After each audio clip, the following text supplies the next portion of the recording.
Se você pensa que contestação de resultado de eleição é uma coisa recente, não é não. A eleição presidencial norte-americana no ano 2000, ela teve uma reviravolta após uma batalha judicial. E se você acha que algo tão importante, de importância global, foi definido com coisas muito complicadas, outro engano. O argumento que levou a essa decisão judicial, talvez o principal argumento, foi uma análise de dados bastante simples. Eu vou explicar aqui. No vídeo de hoje, além de explicar esse processo todo, eu vou mostrar um código Python que faz uma análise semelhante, depois de postar alguns vídeos que são um pouco mais teóricos. Mas nós vamos falar de outliers, um tema que eu já abordei em vídeos anteriores. Por isso, seja muito bem-vinda, seja muito bem-vindo ao canal da Comunidade DS. Comunidade DS, onde a gente aprende esse mundo fascinante dos dados.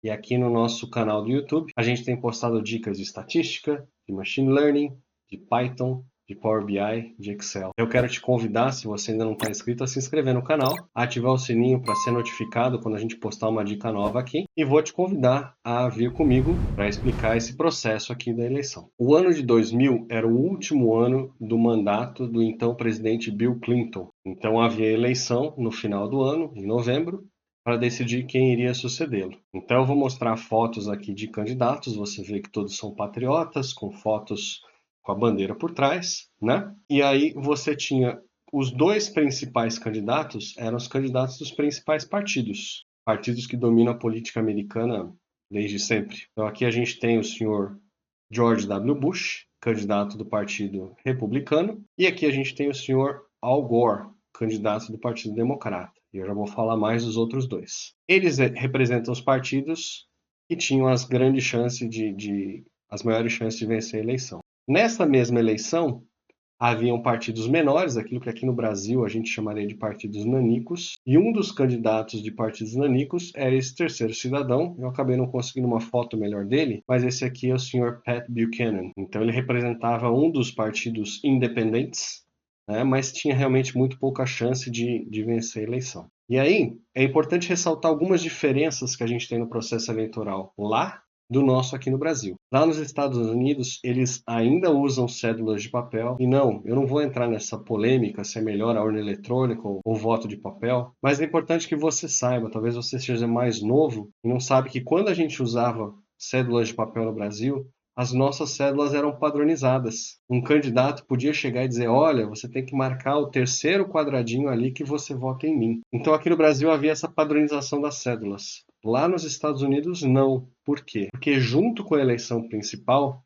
é possível que se faça ao mesmo tempo escolhas que são locais, que têm interesse no município, no estado. Então as cédulas, elas ainda são de papel e elas podem acabar variando até de um município para outro, dependendo das questões que vão ser decididas juntamente com a eleição presidencial. E aí o que acontece é que houve uma contestação por parte do Partido Republicano de votos em um município do estado da Flórida. O estado da Flórida é um dos estados que fica mais ao sul. Você lembra da geografia, o estado fica mais perto ali de Cuba. E o que acontece é que lá nos Estados Unidos, outra diferença é que a eleição presidencial ela não é definida por a maioria simples, como a gente faz aqui no Brasil. Lá, apesar de ser um cargo federal, a eleição ela tem que ser vencida em cada estado, pelo menos na grande maioria dos estados. E o que acontece é que o estado da Flórida estava com a eleição extremamente acirrada. O primeiro resultado dava vitória para o candidato democrata, o candidato Al Gore, aliás, candidato do partido do então presidente Clinton, né? Mas houve essa contestação. E aí o que se alegou é que a forma que a cédula foi impressa em um município lá, o município de Palm Beach, se eu não me engano, ela confundiria os eleitores. E os eleitores achavam que estavam votando num candidato e acabaram votando no outro. Mas afinal, como é que você prova um negócio desse? Imagina, isso é bastante complicado. Então, antes de mostrar o que eles fizeram com os dados, só passar mais algumas informações aqui na eleição, e eu já estou dando a dica aqui embaixo que isso vai ser resolvido com uma coisa bastante simples. São valores extremos ou outliers, tema de vídeos anteriores meus aqui no canal. Mas antes dos dados, só para você ter uma ideia, uma outra diferença relevante é que nos Estados Unidos o voto não é obrigatório. Lá você pode votar nos candidatos, mas você não é obrigado a votar. Aqui no Brasil, as pessoas que têm entre 18 e eu acho que 70 ou 65 anos, elas são obrigadas a votar. Mas no Brasil a gente tem a opção de votar em branco e votar nulo. Então tem essas diferenças aí. Por que eu trago isso? Só uma curiosidade, mas apenas 51%, um pouquinho mais do que isso, dos norte-americanos aptos a votar, decidiram votar. E o resultado final da eleição, ele mostrou que o senhor Al Gore, do Partido Democrata, ele teve a maioria de votos, pouco mais de 48%. E o senhor George W. Bush teve um pouquinho menos que isso, 47, quase 48%. No final, o senhor George W. Bush acabou sendo campeão porque, como eu falei, não é a maioria simples que decide. Quem levasse o estado da Flórida, dados os resultados nos outros estados, ia vencer a eleição. E foi isso que aconteceu. E eu queria mostrar o seguinte: o terceiro colocado, também de um partido desses ditos nanicos aqui no Brasil, foi o senhor Ralph Nader, que nem está com a foto aqui. Ele teve quase 3% dos votos. E o senhor Pat Buchanan, esse ilustre terceiro cidadão aqui, ele teve menos de 1% dos votos dos dois principais candidatos. Mas, como eu falei, houve essa contestação. Disseram que em um município, o município de Palm Beach, ele estava com as cédulas que elas induziam um voto errado. E como é que se prova isso, né?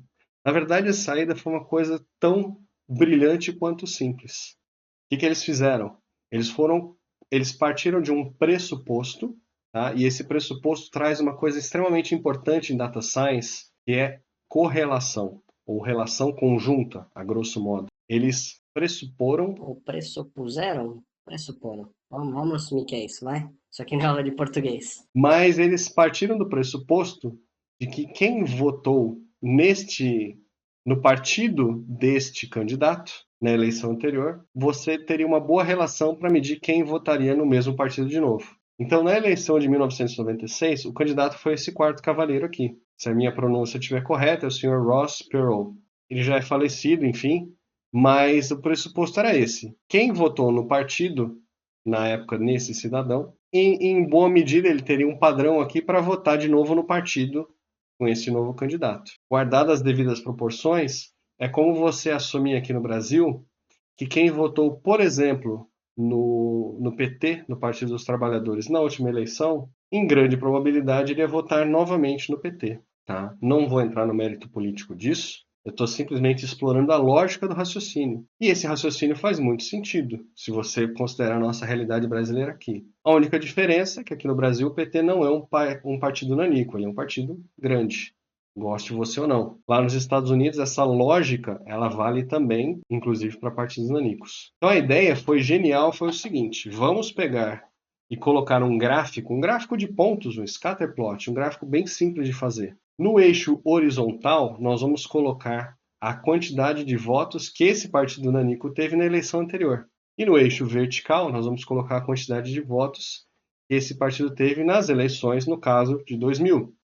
Cada ponto seria um município do estado da Flórida, e aí vamos ver qual que era o pressuposto que o padrão ou a distribuição dos dados, lembra que eu falei de distribuição em vídeos anteriores, é que você teria uma relação muito próxima, não é igual, mas muito próxima, entre a quantidade de votos que o partido teve na eleição anterior e a quantidade de votos que o partido teve na eleição de 2000. E olha o que eles descobriram.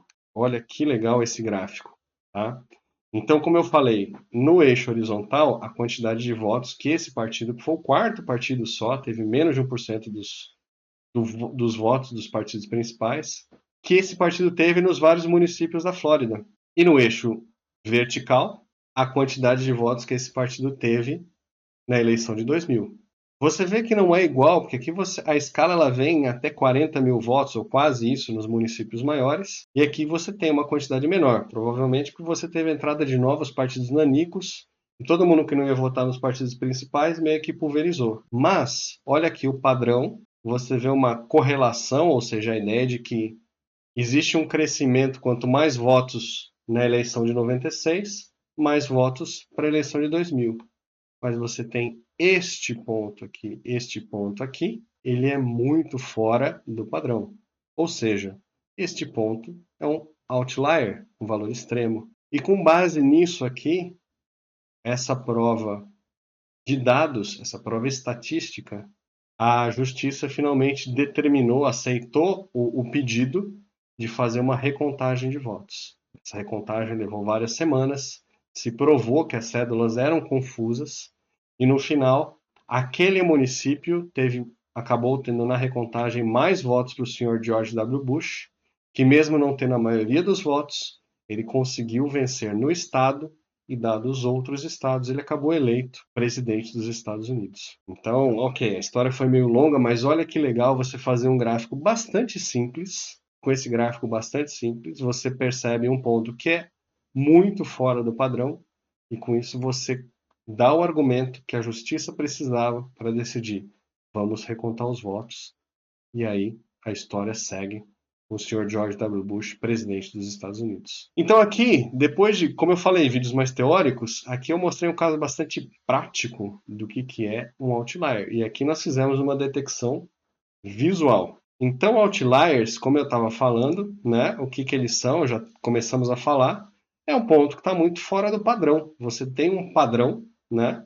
Esse padrão pode ser uma distribuição estatística. Aqui eu estou mostrando um dado em 2 dimensões. Distribuições podem ter mais de uma dimensão, mas são pontos que diferem significativamente dos demais pontos. E aí fica a pergunta: por que eles acontecem? Pode ser vários motivos, como está aí aparecendo na tela. Eles podem ser parte do seu processo. Se você tem uma quantidade grande de dados, você tem um padrão definido, você pode ter pontos que acontecem com baixa probabilidade. Ou, às vezes, eles podem ser dados que foram coletados por algum erro de medição, ou erro na coleta dos dados. Mas, enfim, o que eu havia mostrado, e aqui eu vou fazer um outro gráfico, esse aqui eu fiz no Excel mesmo, né? Em que eu destaco não tanto o padrão, mas eu mostro, olha, tem um cidadão aqui que está muito fora. Né? Esse aqui é um outlier. Esse dado eu tinha feito até, esse gráfico eu tinha feito até antes de encontrar esse exemplo da eleição americana. Mas a pergunta é, e aí, o que a gente faz a respeito? Bom, primeira coisa, eu preciso ser capaz de identificar os outliers, eu preciso conseguir detectá-los. E para fazer isso, o que nós vamos fazer, e eu falei disso em vídeos anteriores, mostrei como isso traz à luz o conceito do box plot. Você tem os quartis, 5 números que definem 1, 2, 3, 4 quantidades iguais de dados. Esses números quartis, né, a letra Q, o Q0, o menor valor. O primeiro quartil é o Q1. O segundo quartil, ou a mediana, aquela que está no meio, é o Q2. O terceiro quartil é o Q3. E o maior valor, a sua maior observação, é o Q4. E aqui eu vou mostrar o box plot, nada de novo, porque eu já mostrei isso no vídeo anterior. Você tem o mínimo, box plot, uma tradução livre é gráfico de caixa. Essa caixa você começa ela pelo primeiro quartil, você marca a mediana no meio ou em outra cor, o limite superior desse gráfico é o terceiro quartil, e você tem o valor máximo depois. E uma coisa muito importante, uma medida robusta, ou seja, não sensível a valores extremos da sua dispersão, é a distância interquartílica. Aqui eu estou usando a sigla em inglês, já que estamos falando tanto sobre Estados Unidos, né? Mas porque a gente vê muito na literatura em inglês mesmo, o IQR ou Interquartile Range. Né? Range é intervalo, mas a gente traduz por distância interquartílica. Fato é que isso aqui é o IQR, e como eu mostrei no vídeo anterior, se você não viu, acessa lá no canal. Aqui eu fiz uma simulação com base numa distribuição simétrica. Simulei, acho que 3.000 pontos de uma distribuição normal. Você tem um limite de 1,5 vezes essa distância interquartílica. Então, de novo aqui, OB.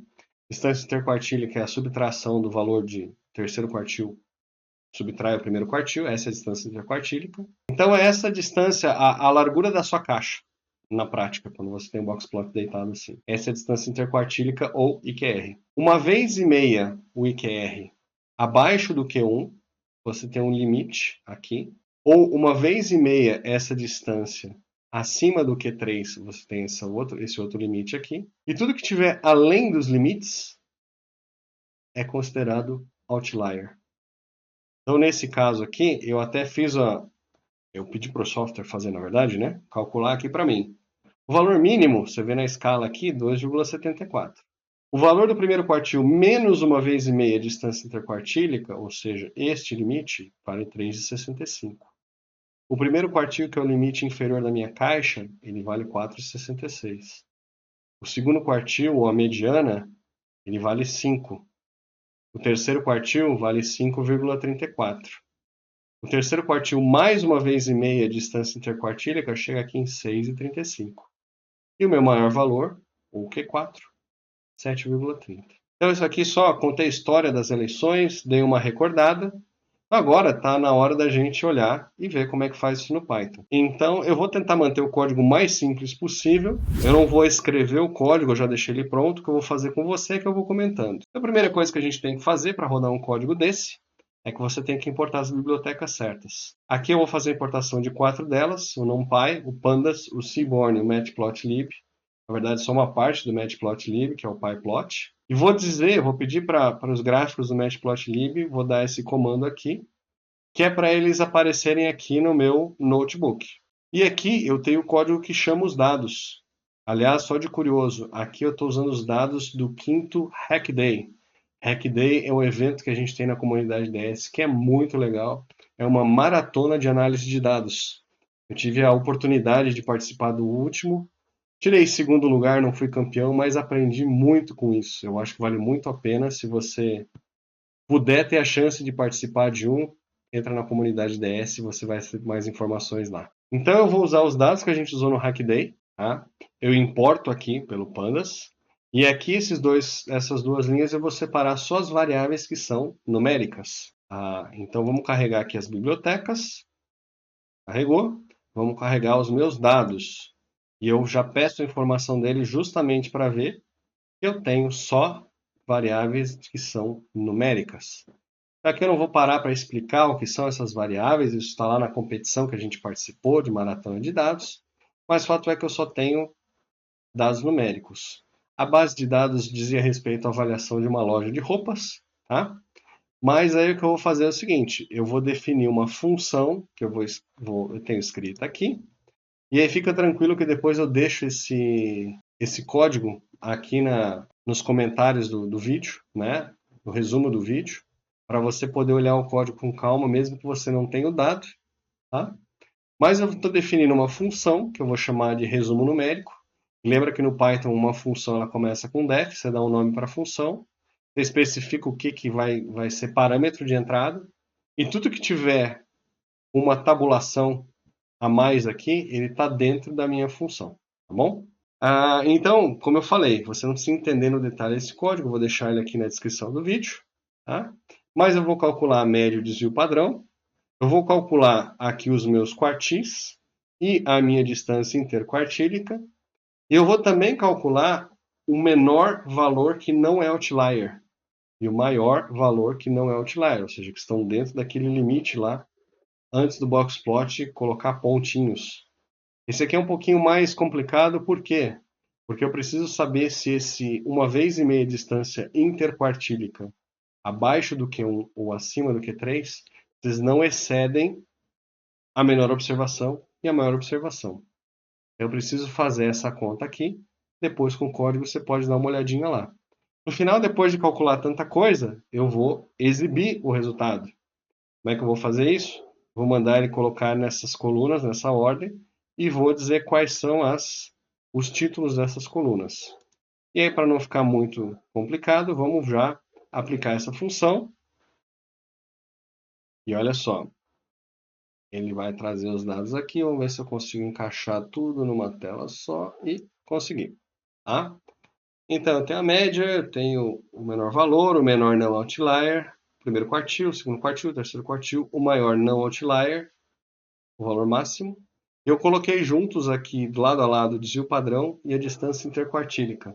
São as duas formas de você medir dispersão. Lembra, eu coloquei num vídeo anterior, que o desvio padrão ele é bastante sensível a valores extremos. Já a distância interquartílica não. Tá? Então, quando o seu desvio padrão ele for muito maior que a distância interquartílica, você fica desconfiado que tem outlier. Vamos procurar um caso assim? Tem a maior parte dos dados são avaliações, notas de 0 a 5. Mas olha só, esse penúltimo dado aqui, você tem que ser o desvio padrão de 38,23. Ele é mais de 3 vezes maior do que a distância interquartílica. Só por esse dado, eu já desconfio. Essa variável tem outlier. Tá? Vamos ver aqui. O que eu estou procurando nesse caso?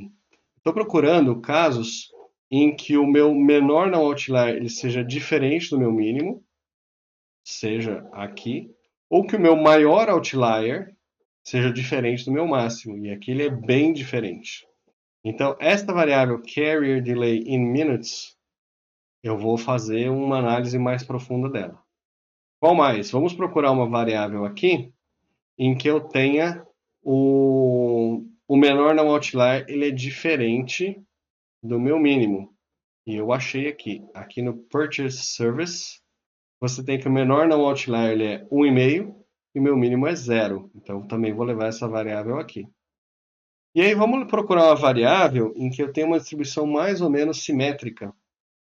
Mais próxima da normal, vamos tentar. Uma coisa que eu posso ver para isso é caso em que a média ela é muito próxima da mediana. E aqui eu tenho um candidato perfeito. Aqui a idade, ou age, ela tem a mediana igual a 40, exatamente, e a média é 39,38. Muito próxima. Vou levar essa daqui. E vou levar também a outra que não é votação e tudo mais, porque eu tenho valores um pouco diferentes do que essa escala de 0 a 5.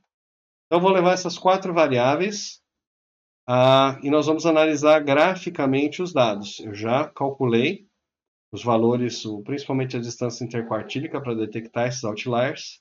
Agora eu vou fazer gráficos, deixar a coisa um pouquinho mais visual. Eu vou ver a distribuição, e para ver a distribuição eu vou fazer histogramas, que é tema de um vídeo que eu já postei aqui também. Tá? Então, eu vou definir uma função for, que vai iterar em cima dessas 4 variáveis, e para cada uma delas ela vai definir um tamanho, ela vai fazer um histograma, e ela vai plotar o título dele e vai dizer que a variável y é a frequência, afinal, o histograma ele mede a frequência relativa. Olha que interessante, nesses dados, eu tenho que a minha variável idade, ela lembra, grosso modo, assim, não é exatamente uma distribuição normal. Ela é mais ou menos simétrica, ela tem o seu valor mais frequente aqui para o meio, né? Não é uma normal, mas também não é tão diferente assim. Eu espero que o boxplot seja simétrico também, ou próximo disso. Aqui a variável que não é uma nota, você vê que ela tem uma distribuição que, grosso modo, lembra um pouco a log normal. Eu falei disso lá, acho que no meu segundo vídeo, né? Ela tem uma concentração mais alta aqui no começo, mas ela vai decaindo e ela tem valores mais altos mais para frente. Não sei que medida é essa, enfim. Aqui o Purchase Service, ele é uma nota, no caso nem tem valor zero, mas 1, 2, 3, 4, 5, a nota que deu para a loja ali, por algum critério deles. E o Carrier Delay in Minutes, esse que eu imagino que tenha bastante outlier, você vê pelo histograma que ele está todo concentrado aqui no começo, mas se ele traz a escala até aqui é porque ele tem poucos pontos aqui no finalzinho. Tá? Então, fizemos os histogramas para ter uma ideia do padrão da distribuição. Vamos lá para o boxplot. E eu vou fazer um gráfico, é similar, o código é similar. Eu vou iterar em cima das 4 variáveis, defino um tamanho para a figura, só que aqui eu vou fazer um boxplot, em que eu vou definir que o boxplot ele é feito com base na variável. Eu digo que o meu dado é o meu dataset aqui, que eu chamei de DF, e eu pedi uma cor aí, pedi verde, enfim, só para uma cor que seja mais fácil de enxergar. Então, olha só, a variável idade, lembra que eu falei que ela tinha uma distribuição aproximadamente simétrica, aproximadamente normal? Esse boxplot ele é aproximadamente simétrico, não é exatamente, mas você vê que ele está aqui simétrico sem outliers. Já o store distance, que era aquele que lembrava uma distribuição log normal, você vê que existe a distância interquartílica vezes 1,5 depois do Q3, você tem ainda pontos além disso. Então, o software ele plota isso como pontos e ele define a maior observação que eu tenho dentro desse intervalo aqui, pela barrinha vertical. No caso do meu mínimo, ele não tem ninguém abaixo dele como sendo um valor extremo. Então, eu só tenho pontinhos aqui do lado maior do gráfico. No caso do Purchase Service, era só uma nota de 0 a 5. Tá? Eu tenho, afinal, tenho algumas observações com 0, eu tenho observação com 1 Mas olha que interessante, a distância interquartílica, como é uma nota, é um número inteiro, fica fácil, a distância interquartílica aqui é 1. Vai perguntar, Bruno, cadê a mediana? A mediana ela deve ser igual a 3 ou deve ser igual a 4, por isso que você não vê uma linha no meio, ela deve estar colapsada aqui junto com o terceiro quartil ou aqui junto com o primeiro quartil. Isso acontece de vez em quando. A minha distância interquartílica é de uma unidade. Uma vez e meia a distância interquartílica vai ser, então, 1,5. Agora, 1,5 para baixo do 3, ele daria 1,5. Por que, que a minha linha vem até aqui só? Porque ele vem até onde eu tenho observações nesse intervalo. Se eu tivesse observação aqui, ele viria até aqui, ele viria no máximo até 1,5. Ele veio até onde eu tenho observações aqui. Tudo que está abaixo desse limite de 1,5 abaixo do 3, ele vai representar como pontos. Pontos ou losangos, enfim. Né? Vai representar dessa forma diferente. Aí depende muito do software também. Tá? Por fim, a variável carry delay em minutos que eu esperava ter muitos outliers, dito e feito. Acaba que o meu mínimo, o meu primeiro quartil, a minha mediana, o meu terceiro quartil estão praticamente colapsados aqui. Eu tenho um pouquinho a mais a distância interquartílica aqui, 1,5 vezes, tá? E aí eu tenho um monte de outliers aqui por esse critério. E aí, até uma coisa que eu posso tentar fazer para tentar mudar um pouquinho, eu vou fazer um gráfico aqui, que ele é um box plot só desse último aqui, mas que eu vou pegar essa escala e eu vou torná-la logarítmica. Para quê? Aqui eu tenho intervalos regulares de 200 unidades, né? Ou minutos no caso. Aqui eu vou plotar em escala logarítmica para tentar enxergar um pouquinho melhor. A escala logarítmica não vai mudar os meus dados. Não vai mudar o fato de que nessa escala eu tenho 1,5 vezes distância interquartílica acima do Q3, vem até aqui. Então é tanto outlier nesse caso que nem deu para ver, mas o conceito não muda com a escala, que é só uma forma diferente e eu queria mostrar para quem sabe você poder aproveitar um dia aí quando você estiver fazendo código em Python. Então, vamos voltar aqui. Esse foi um vídeo um pouquinho mais leve, menos teórico, mas em que a gente explorou de novo o tema dos outliers ou valores extremos. Eu mostrei o boxplot, eu mostrei gráficos do histograma para a gente olhar a distribuição. Eu contei uma história que é verdadeira, né? E mostrei como uma análise bastante simples pode ser crucial para chegar a alterar o resultado de uma eleição presidencial nos Estados Unidos. Eu quero te agradecer por ter ficado comigo até aqui. Se você gostou desse vídeo, não esquece de dar o like, até para o YouTube impulsionar esse conteúdo para outras pessoas. Um abraço e até o próximo vídeo.